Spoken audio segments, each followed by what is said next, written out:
Howdy, welcome back. Hope you've been well. Today, I have receipts. That looks so lame. You know, most people want to throw up their money, but we broke bitches out here have to be throwing up our free public library receipts because we don't want to be spending that coin. I bought too many books in the last couple of years and now I have so many and I haven't read any of them and now I'm gonna go insane. So today I'm doing a library haul because I'm trying to swap out my unhealthy habit of buying books with a healthier habit of just borrowing them free from my library. Hopefully I can save a little bit of money this way. Also, I feel like sometimes I buy books and then I read them and I'm like, I don't really want to own this. I don't feel like I need this anymore. I am very grateful that I'm privileged enough to be able to have all of these books behind me and also to have access to my library. So I'm going to haul some library books. I'm also going to haul some books that I got as gifts recently. And starting off with those gifts, the first one that I received this month was It by Stephen King. This book has been on my TBR since the movie came out in 2017 and I am really intimidated to read it because it's literally like over 1,000 pages and I do enjoy Stephen King, but if you've heard anything about this book, it might be about the scene at the end with all the little kiddies in the sewer. And I don't know how I feel about that. Stephen King was doing a lot of cocaine when he was writing this book. Sometimes that happens. I do want to read this because I like the movie so much. I've seen all of the adaptations. I've read quite a bit of Stephen King and I generally do enjoy his books. Even if there are elements that I come across that I find that I dislike, I generally have a good time reading them. I have so many gnats in my room! I think I just killed a gnat with this book. The second book that I received as a gift was Silka's Journey by Heather Morris. This is the sequel to the book The Tattooist of Auschwitz. I haven't read the first book. It's a #1 bestseller. It was really highly acclaimed. So I am interested in reading it and then I will give this one a try. These books are fiction, but they draw heavily on the life experiences of real people who experienced these traumas and who were survivors of the Holocaust. Next, I received Eleanor Oliphant is Completely Fine by Gail Honeyman. This book is about a woman who has a very ritualized life. She wears the same clothes every day, she eats lunch at the same place every day, she works in an office, but something is missing.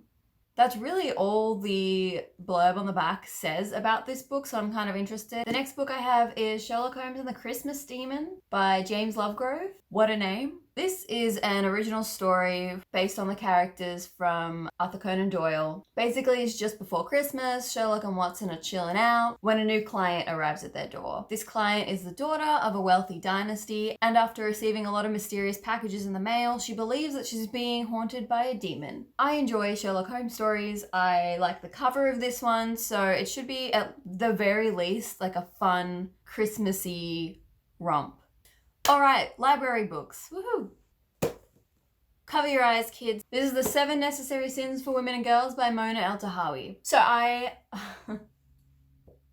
Feminism is a topic that I always want to learn more about. I have read some of the short novellas from Chimamanda Adichie. I felt like those were written for a more general audience to bring people into feminism and explain what it was about. I am hoping to go a little bit deeper with this book. What drew me to this one in particular is that it hopes to bring the struggles of women all around the world into one group. Often it feels like the struggles of women in the Western world are very removed from the struggles of people in other parts of the world. And this book hopefully does focus a little bit more on that. I've heard good things about the audiobook for this one as well, so I might even give that one a try. Y'all should have had like a cup of tea or something. I should have warned you how long this video is going to be.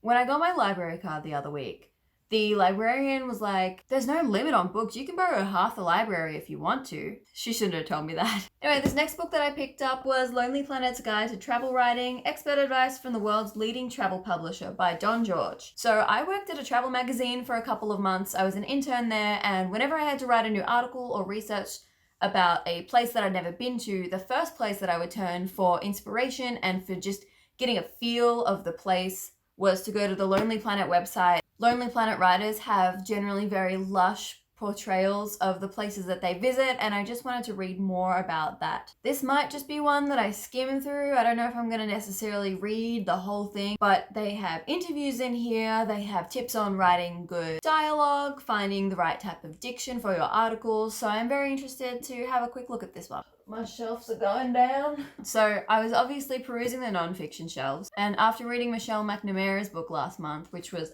stunning, I was like, let's go have a look at the serial killer section, and I found this weird little book called Making Evil: The Science Behind Humanity's Dark Side by Dr. Julia Shaw. This book attempts to explain why we think and do bad things. So using science, this book is attempting to answer questions like, is my brain similar to a psychopath's? And do people have murder fantasies? And what kind of a person becomes a terrorist? All very unnerving questions. But it's trying to explain why, and that's what made me interested in it. Is there actually like a science behind some of this stuff? Is the desire to do bad things something universal and ingrained, or is that something that we have developed? Oh no! My last non-fiction book that I went and picked up is... These all have really long titles. In Search of Time, The Science of a Curious Dimension by Dan Falk. Crisply written, it says. Crisp. So this book is about time, which we cannot see, hear, feel, touch, sense, but we do feel it, which is super interesting to me. I have a lot of questions about time. Like, is how we experience time subjective or objective? What's the deal here? What's going on? This is supposed to be a really entertaining book. It follows the thought processes of notable time thinkers throughout history. The last nonfiction book that I picked up was Van Gogh and the Colors of the Night. This is an exploration of how the artist painted night. Usually you just sort of think of it as one tone, dark, black.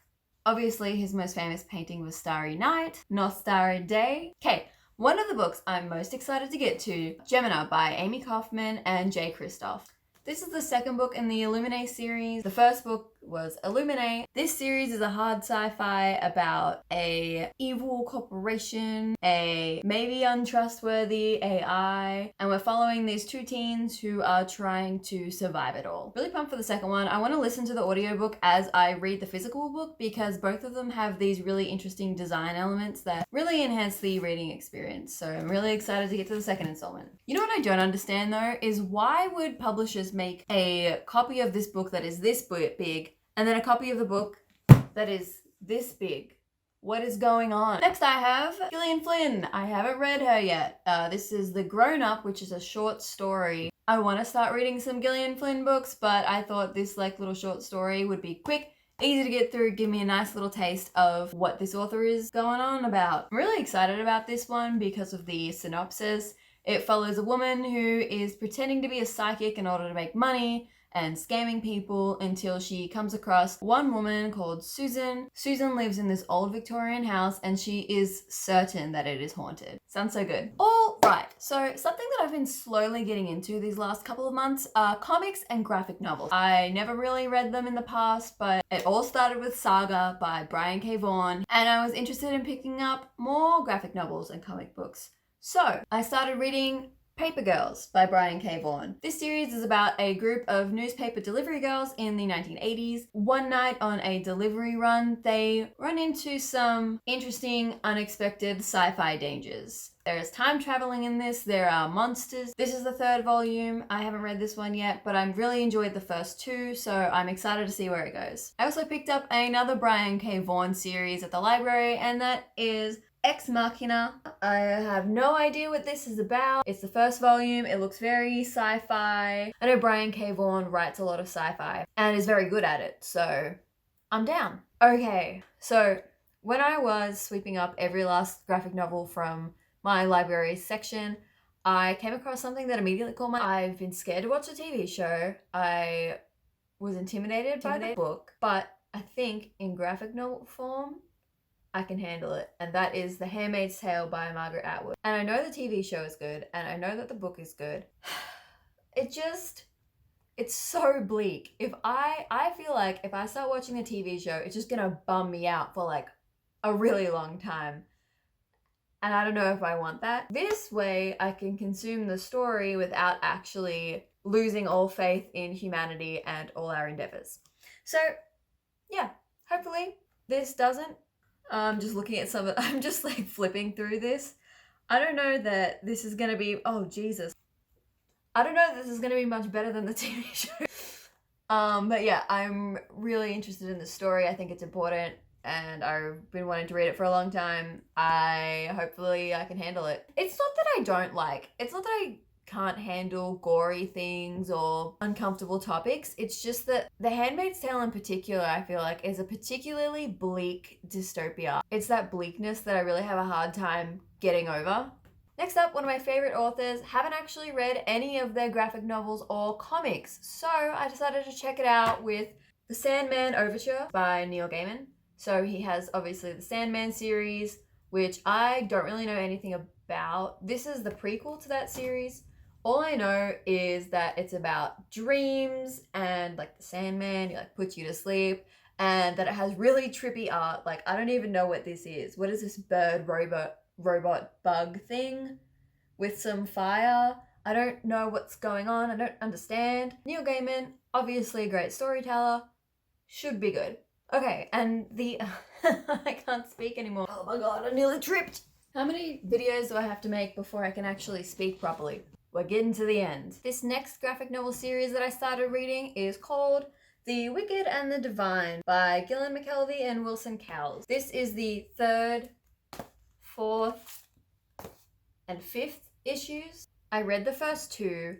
I thought they were interesting. I'm still a bit unsure about my overall feelings. This graphic novel series is about a group of gods who come back to Earth every 90 years. They return as young people who have no memory of their past lives, and then once they're awakened and remember they are gods, they have 2 years to live before they die, and then the cycle starts all over again. This time around, the young people are all pop stars.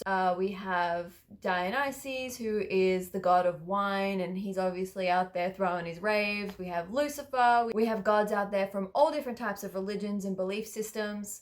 I am enjoying these. I'm very confused as to what's going on, but I'm just along for the ride. Because I've started this series, I'm also pretty stubborn and I just want to get through it now. Lastly, finally, 4 Kids Walk Into a Bank by Boss and Mauer and Rosenberg. A torrid tale of child crime. A child. I don't know what this is about, but I don't want to. I just picked it up because, first of all, I love the art on this. It looks very Tarantino-esque. We've got a bank heist, we've got crime, we've got children. For some reason, what more could you want? I actually have very high expectations for this book that I know absolutely nothing about, but I'm excited to get to it. I'll probably get to this one really soon. That's everything I got to show you for this time. I'm very excited to get to some of these books and graphic novels. I'm really excited to get more into graphic novels in the future and see what my tastes are there. Please give me some suggestions for graphic novel series and books that I should read next. In the meantime, thank you for watching, and I'll see you in the next one. Sometimes I get paranoid about how much... Vince Van Gogh and the...